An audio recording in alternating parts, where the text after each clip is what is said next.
It starts with a memory you didn't know you were carrying. You're 6 years old, maybe 7. You fall off your bike and your knee is bleeding and you're crying not because it hurts that much, but because you're scared. You run inside, looking for your mom, looking for your dad, looking for someone to tell you it's going to be okay. But nobody's home, so you stand there in the kitchen, blood dripping down your shin, and you make a decision that will shape the next 40 years of your life. You stop crying, you find a bandage, you clean the wound yourself, and by the time your parents come home, you've already learned the lesson. Your pain is your problem, your fear is inconvenient, your feelings, they don't really matter. Have you ever wondered why you can't ask for help, even when you're drowning? Why receiving a compliment feels like swallowing glass? Why someone saying I love you makes you want to leave the room? There's a reason, and it has nothing to do with strength. Generation X, born between 1965 and 1980, grew up in an experiment no one agreed to. They were the first mass generation of latchkey kids. By 1984, nearly 7 million children between ages 5 and 13 were regularly unsupervised after school.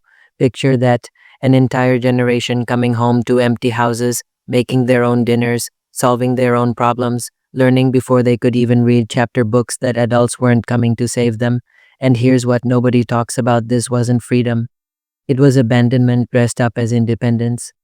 Psychologists call this childhood emotional neglect. It doesn't leave bruises. It doesn't make headlines. It's not what happened to you, it's what didn't happen. It's the comfort that never came, the questions about your day that were never asked, the tears that were met with "stop crying" instead of "I'm here." Research published in the Journal of Child Psychology and Psychiatry shows that children who consistently have their emotional needs unmet develop altered stress response systems. Their nervous systems learn to stay on alert, to self-regulate in isolation, to treat their own feelings as problems to be managed rather than experiences to be witnessed. In other words, you learned to survive alone, and your brain rewired itself around that loneliness. But it goes deeper than empty houses.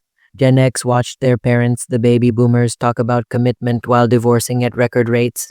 They watched their fathers give 30 years to companies that handed them pink slips without a second thought. They were told work hard and everything will work out by adults whose lives were falling apart in real time, so they stopped believing. Not in a dramatic way, not in an angry way, just quietly. They developed what researchers call defensive pessimism, expecting disappointment so it hurts less when it arrives. They learned to hold hope and cynicism in the same breath. And they learned, most importantly, that showing your feelings made you vulnerable, and vulnerability got you hurt. Now let's talk about what this looks like 40 years later. You're in your late 40s, maybe your 50s. You've built a life, you've held jobs. By every external measure, you've succeeded. But there's something underneath that no one sees. You might be the person who apologizes for crying even when you're grieving, the one who says "I'm fine" so automatically that you don't even hear yourself say it anymore. You might struggle to sit still when someone offers to help you. Something in your chest tightens. If you accept help, you're weak. If you need someone, they'll leave. You might feel strangely hollow when good things happen. A promotion, your child saying, "I love you." There's a delay, a numbness. Like the feeling has to pass through bulletproof glass before it reaches you. This isn't coldness, this is protection. A study in the Journal of Adult Development found that Gen Xers report significantly lower levels of seeking social support during stressful periods, not because they don't have people who would help, but because asking feels like failure.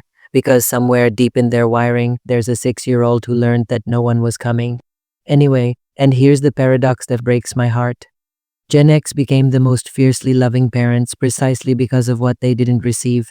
They drove their kids to every practice. They asked about feelings. They said "I love you" every single day, sometimes wondering why the words felt foreign in their own mouths. They gave their children the attention they never had, but they couldn't give themselves permission to receive it. Think about that. An entire generation that learned to pour love outward while keeping a wall around their own hearts. They became the gardeners who watered every plant except their own roots. And now, in midlife, something is starting to crack. Here's what nobody tells you about emotional neglect. The wound isn't what happened. The wound is what you made it mean. When you're a child and your feelings are consistently ignored, you don't think "my parents are overwhelmed" or "this is a systemic issue affecting millions of families." You think "my feelings must not matter, I must not matter." And that belief, quiet, invisible, never spoken aloud, becomes the operating system of your life. You achieve relentlessly because rest feels like worthlessness. You help everyone because being needed is the only way you know how to feel valuable. You deflect compliments because somewhere inside you still believe you don't deserve them. Carl Jung wrote that the most terrifying thing is to accept oneself completely, and for Gen X, that acceptance requires something almost unbearable: admitting that what they survived wasn't just hard, it was wrong. That the independence they were praised for was actually a wound they've been carrying alone for decades. 62% of Gen Xers experienced some form of childhood adversity, but only 11% ever addressed it in therapy, which means there's an entire generation walking around with unprocessed grief, wondering why they feel so tired, so numb, so alone in rooms full of people who love them. But here's what I need you to hear: the fact that you survived doesn't mean you have to keep surviving. You were taught that your feelings were inconvenient, that needing people was dangerous, that strength meant handling everything alone. But strength isn't silence. Strength is finally letting someone see you. Healing doesn't start with fixing yourself. It starts with witnessing yourself, with turning toward that 6-year-old standing in the kitchen, blood on their knee, tears drying on their face, and saying, "I see you. I'm sorry no one came. I'm here now." You don't have to earn love by being useful. You don't have to apologize for having needs. You don't have to keep the wall up just because it's the only thing that felt safe. The child who learned to stop crying, they're still in there, and they're still waiting for permission to feel. You can give that to yourself now. You never got the childhood you deserved, but you still have a future. And this time you don't have to heal alone.